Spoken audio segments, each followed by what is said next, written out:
Bonsoir à tous, ravi de vous retrouver pour cette nouvelle tranche d'information. Au sommaire de l'actualité régionale, ce soir, les élus de Saint-Claude à la rescousse des habitants privés d'eau. Une délégation s'est rendue au siège du SMGAG pour se faire entendre, car le manque d'eau pénalise la commune. La rencontre n'a rien donné. L'État, la région et le département unis pour redynamiser la filière canne à Marie-Galante. Une convention a été signée pour accompagner l'usine sucrerie-romerie avec des appuis financiers. Le but, augmenter le tonnage d'ici 2027. C'est la journée mondiale de la mangrove, une journée pour comprendre et sauvegarder cet écosystème qui contribue au bien-être. Une sortie en mer était organisée par l'Office de l'eau dans le grand cul de Sac-Marin. Et puis aller sur le 3 du monde, Marie-Florence Kandasamy est championne du monde d'épée pour la première fois de sa carrière. Le fruit de plusieurs années de travail, sans relâche, portrait d'une championne, dans ce journal. Mais d'abord, ce nouveau rebondissement dans le conflit Air Antilles. Les négociations ont débuté cet après-midi à l'initiative de l'État. Les parties prenantes du dossier étaient réunies à la préfecture en présence du sous-préfet. Il semblerait que les discussions évoluent. Nous y reviendrons en cours d'édition. Et dans un communiqué, la CCI des îles de Guadeloupe invite, je cite, les pilotes grévistes à faire preuve de discernement et à agir dans l'intérêt de notre économie et de l'emploi. Elle appelle au dialogue et à la recherche de solutions pour préserver l'avenir de la compagnie Air Antilles et assurer le bien-être tant des acteurs de ce secteur que des usagers du transport aérien. Fin de citation. Eux aussi sont montés au créneau ce matin. Une délégation d'élus de Saint-Claude s'est rendue au siège du SMGAG pour réclamer des solutions rapides dans le dossier de l'eau. De nombreux secteurs manquent d'eau depuis plusieurs mois et on ne compte plus les fuites à répétition. Hélas, aucune réponse concrète n'a été donnée aux élus. Lydia Quérin, Thierry Philippe et Olivier Duflot. Des fuites à répétition bien visibles. Elles sont causées par des canalisations percées. Ici, c'est tout le quartier qui se dit victime de coupures intempestives. Chez ce garagiste, fini l'activité nettoyage à cause du manque d'eau. Ça fait déjà 1 an et demi que nous n'avons pas d'eau du tout. Pas de machine à laver ou alors on attend la nuit pour mettre les machines à laver en route. Et donc c'est pénible. Plus de 1000 habitants vivent ici. Pour eux, c'est un véritable calvaire. Certains n'ont pas vu d'eau couler dans le robinet depuis 1 an et demi. Les factures, elles, continuent pourtant d'arriver. Ils cherchent une solution par tous les moyens. Je me demande comment j'ai pu tenir le coup. Et là, je suis sur le point de déménager à cause de ce manque d'eau. Nous sommes quand même dans l'île aux Belles Eaux. C'est inadmissible. Nous avons même fait une petite réunion avec un représentant de la mairie et pour essayer de rentrer en contact avec un des directeurs de la SMGAG, mais nous sommes restés sans réponse. Jusqu'à ce jour, nous n'avons absolument rien. Et justement, ce matin, une délégation de la ville de Saint-Claude, composée d'administrés et d'élus, se rend au siège du SMGAG. Une opération coup de poing afin d'obtenir un plan d'action concret. Tous les jours, ils nous disent qu'il va y avoir des choses qui vont être faites. Mais à aucun moment, il y a eu une planification, il y a eu des informations concrètes de manière à ce qu'on puisse les donner à la population. Après 2 heures d'entretien, pour les réponses concrètes, il faudra repasser. Mais le syndicat l'assure, les travaux vont bientôt démarrer. Des travaux qui sont prévus sur Saint-Claude, par exemple pour la réhabilitation de la station de Noël, pour la réparation des fuites. Il faut qu'on accélère les chantiers pour que le quartier par exemple, de Belfond soit alimenté plus rapidement. Élus et techniciens se sont donné un autre rendez-vous pour détailler le calendrier et les chantiers. Ce sera le 31 juillet prochain. Et la gestion de l'eau qui a été passée au crible à Saint-Martin par la Cour des comptes. La petite île du Nord, très sèche, s'en sort plutôt bien, même si quelques recommandations ont été faites. Olivier Lancien. L'eau à Saint-Martin est la plus chère de France. Face à ces défis, l'île s'adapte et fait preuve d'expérimentation, selon l'expression des auteurs de ce rapport. Des ressources alternatives ont été développées. La récupération et le transport de l'eau de pluie, le prélèvement d'eau souterraine non potable, parfois sans autorisation, la multiplication de producteurs indépendants d'eau de dessalement. Le principe fondamental de l'eau paye l'eau est impossible à mettre en œuvre. Il y a trop d'impayés.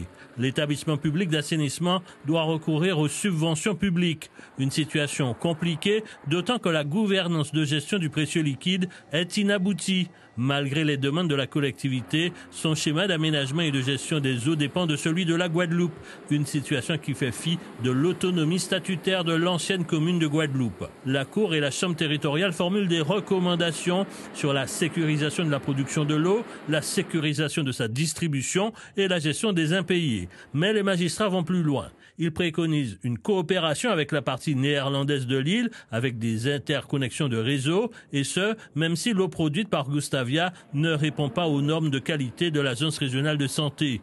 La rigidité de la réglementation française est mise en avant, alors que l'eau produite en partie hollandaise répond aux normes de l'Organisation mondiale de la santé. Le rapport souligne aussi les relations trop rigides entre la collectivité de Saint-Martin et l'État. Elles sont déterminées par la loi organique de 2007 et compliquent la gestion fluide de la ressource. Un plan pour redynamiser la filière canne à Marie-Galante. Le département, la région et l'État s'engagent aux côtés de l'usine sucrerie-romerie à travers une convention pour accroître la production d'ici 2027 avec 52 000 tonnes broyées au lieu des 72 000 tonnes prévues en 2023. La situation est plutôt inquiétante. Lise Dolmar.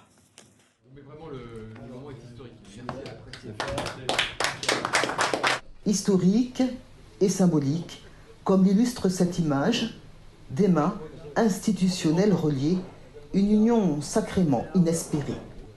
Ce balai de classeurs a signé la traduction d'un engagement formalisé.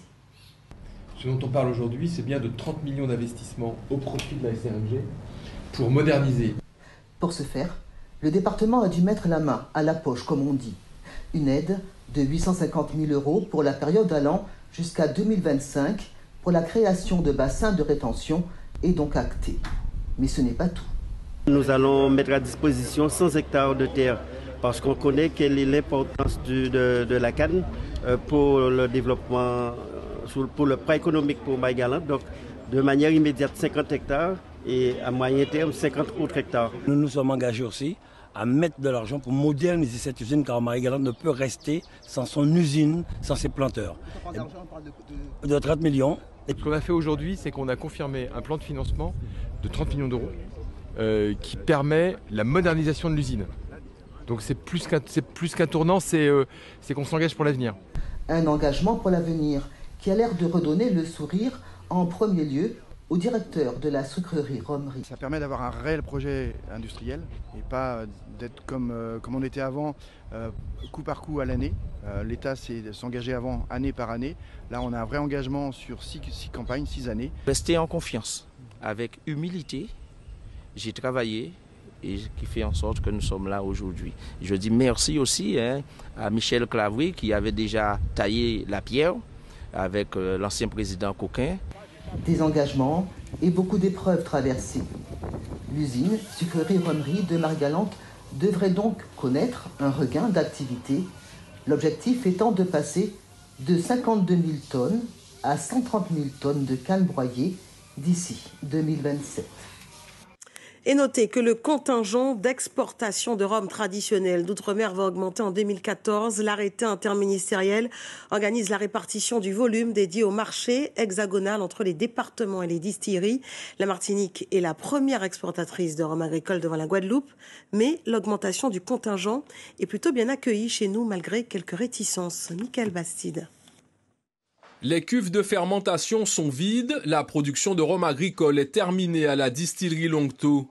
Environ 300 000 litres de rhum blanc sont stockés dans des foudres et une partie de la réserve est placée dans ce hangar à côté du rhum vieux. En 2024, le contingent d'exportation de cette distillerie augmentera légèrement pour atteindre les 712 HAP, hectolitres d'alcool pur. Cela représente 142 400 litres de rhum à 50%. C'est une bonne nouvelle pour le distillateur. La production locale est bien plus importante, mais l'exportation, c'est un plus. Et le contingent fait partie c'est une vente de 704 HAP supplémentaires par rapport au fait que si on n'avait que la consommation locale.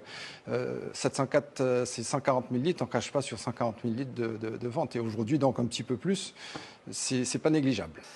Le contingent d'exportation du rhum traditionnel est fixé par un décret interministériel après consultation du CIRT-DOM, le comité interprofessionnel du rhum traditionnel des départements d'outre-mer. À partir du 1er janvier 2024, il sera de 153 000 hectolitres d'alcool pur, soit une évolution de 9 000 HAP. La répartition générale est la suivante et englobe les rhums agricoles et de sucreries de tous les départements. La Martinique obtient 68 739, la Guadeloupe 54 000, la Réunion 29 914 et la Guyane 252 HAP. Bien qu'elle ait subi plusieurs réformes depuis 1922, les règles de calcul du contingent du rhum agricole profitent davantage à la Martinique. Là, il y a une répartition qui, à notre sens, naturellement, était en défaveur de la Guadeloupe et que nous avons, en 25 ans, fait évoluer. La Martinique avait visiblement un contingent plus important que celui de la Guadeloupe et que quand les sucreries de la Martinique ont fermé, le contingent des rhums de sucreries martiniquais est passé en rhum agricole. Pour ce distillateur, les producteurs guadeloupéens doivent continuer de séduire le consommateur pour gagner des parts de marché dans l'Hexagone. En 1996, il y avait 6 bouteilles de rhum martiniquais vendues pour une seule de Guadeloupe et qu'en 2022, il y en a 3 de Martinique pour une de Guadeloupe, ce qui prouve bien que la Guadeloupe a très favorablement progresser dans ce domaine, mais elle peut encore faire mieux. Bien que le marché de l'exportation soit quelque peu tendu après avoir progressé de 20% pendant la période Covid, le rhum agricole a le vent en poupe et les distilleries ont bien l'intention de surfer sur la vague. C'est la journée internationale des mangroves, une journée de sensibilisation et de protection pour la conservation de l'écosystème riche comme utile à l'environnement local. Pour l'occasion, l'Office de l'eau a organisé des sorties en mer à la découverte de la mangrove du Grand Cul de Sac-Marin. Bruno Panciovillon et Ludovic Guédu. Cette graine allongée est une graine de palétuvier, un arbre dont les racines aériennes composent en grande partie la mangrove. Alors là, les racines sont sèches parce que la marée est basse et elles ont le temps de sécher. Mais si vous regardez les racines qui sont un peu humides, elles sont un peu rougeâtres. La mangrove est un écosystème situé en zone tropicale entre la terre et la mer, où se mêlent souvent eau douce et eau salée. Visité aujourd'hui sur des engins silencieux et écologiques, plusieurs vacanciers ont découvert les multiples facettes de cette forêt maritime. C'était beau. On a vu un palétuvier rouge. Et il y avait des méduses. C'est la nurserie des poissons. C'est là qu'en fait les poissons viennent se reproduire pour se protéger des prédateurs. Donc effectivement, on se rend compte que c'est un environnement qu'il faut protéger absolument. En plus d'être une nurserie pour différentes espèces de poissons ou crustacés, la mangrove est une véritable zone tampon entre l'océan, les récifs et le milieu terrestre. Si elle est capable d'absorber des zones de raz-de-marée par exemple, elle stocke également la pollution rejetée entre autres par l'urbanisation. Il faut apprendre à diminuer l'ensemble des pressions telles que l'assainissement, telles que le défrichement. Et il faut respecter la mangrove de façon à nous protéger nous-mêmes de tout ce qui est aléa naturel. Nous observons par exemple que dès lors qu'on libère la mangrove de l'emprise humaine, elle va reprendre naturellement son espace. Donc il faut commencer par respecter la mangrove pour lui permettre de reprendre son espace naturel. La mangrove est composée principalement de palétuviers rouges, noirs ou blancs. Elle s'étend en Guadeloupe sur 8000 hectares, dont 80% situés ici, dans le Grand Cul-de-Sac marin. Ambiance studieuse et ludique au Parc national sous l'impulsion du lycée Gerville-Réache et en collaboration avec la Fédération française du milieu montagnard. Une vingtaine de lycéens de l'archipel ont suivi une formation d'animation de randonneurs pédestres entre découverte et convivialité. Le reportage de Thierry Philippe. Ces grandes vacances 2023, Sania et 17 autres lycéens de l'archipel ont décidé de les rendre constructifs. Durant 4 jours, ils vont apprendre comment mener un groupe de randonneurs dans le cadre associatif. Leur formation s'appuie sur un programme de cours alliant théorie et pratique, avec comme objectif décrocher le brevet de fédération de randonnée pédestre, BFRP. C'est des vacances, on profite, en même temps on apprend, donc c'est que des bénéfices. Pour ceux qui veulent travailler dans le milieu, c'est un plus, c'est un début. Une bonne occasion en tout cas pour ces jeunes stagiaires d'apprendre à préparer et conduire des randonnées pédestres en milieu rural ou en moyenne montagne. C'est une formation qui est très enrichissante pour chacun d'entre nous. D'autant plus qu'à l'issue de cette formation, nous serons diplômés ou non d'un brevet fédéral. Ici, 2 actions fortes sont menées en parallèle. Les lycéens s'approprient leur territoire tout en suivant une formation certifiante. Les connaissances comme l'orientation, l'utilisation des cartes, la préparation et la sécurisation d'une randonnée, la connaissance de son environnement et de la réglementation font partie du programme qui est dense. Nous avons initié une série de formations certifiantes. C'est la première fois que ce type de formation certifiante se déroule en Guadeloupe. Habituellement, il y a ces activités de découverte du territoire, mais sans validation, sans certification.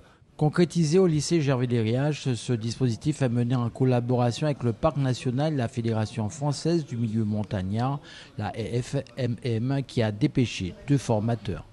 La Fédération française du milieu montagnard, bien évidemment, est tout à fait qualifiée puisque c'est sa raison d'être, la formation d'accompagnateurs bénévoles, et je précise bien bénévoles.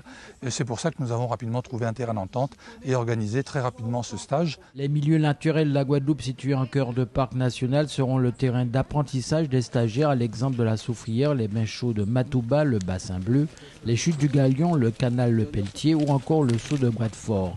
La formation s'achève jeudi avec le passage d'un examen qui, en cas de réussite, donne droit à une attestation. On reparle à présent du conflit à Air Antilles. Je vous le disais, les négociations ont repris cet après-midi à l'initiative de l'État. Les parties prenantes du dossier étaient réunies au SGAR. La rencontre s'est achevée. Voici les réactions recueillies à l'issue des échanges. Réactions recueillies par Thierry Philippe. La situation, vous le savez aujourd'hui, depuis la déclaration de cessation de paiement qui a été portée par le président directeur général, lance une procédure aujourd'hui que nous connaissons, c'est-à-dire de liquidation judiciaire. Et donc forcément, la question va se poser sur les besoins en trésorerie pour une continuité d'activité dans le cadre de cette liquidation judiciaire. Ce débat est un débat ultérieur. Le débat actuel, c'est celui de pouvoir reprendre d'une activité pour pouvoir, bien sûr, assurer le rapatriement des voyageurs, mais également la reprise du travail potentiellement et sous l'accord des parties. Je le dis, nous sommes bien sûr dans une consultation au regard des parties. Aujourd'hui, le débat est ouvert. Je crois que ce qui est important, c'est d'avoir eu cette volonté d'ouvrir le dialogue, en tout cas de la part du PDG et également de la part de la CNPL. Et c'est déjà une avancée importante dans la rupture du dialogue qui s'est faite jusqu'à maintenant, de la surdité parfois qui a été ici ou là, en tout cas manifestement évoquée. C'est une avancée importante et nous pouvons garder espoir, en tout cas demain, à une potentielle signature d'un protocole transactionnel sous, bien sûr, les perspectives les plus opportunes. En bref, le tribunal administratif donne raison à Cap Excellence dans le chantier du Centre des Arts. Les magistrats ont rejeté le recours formé par le liquidateur de l'entreprise de travaux, estimant que la responsabilité de l'arrêt du chantier n'était nullement imputable à la communauté d'agglomération. La société a été condamnée à lui verser la somme de 1 500 €.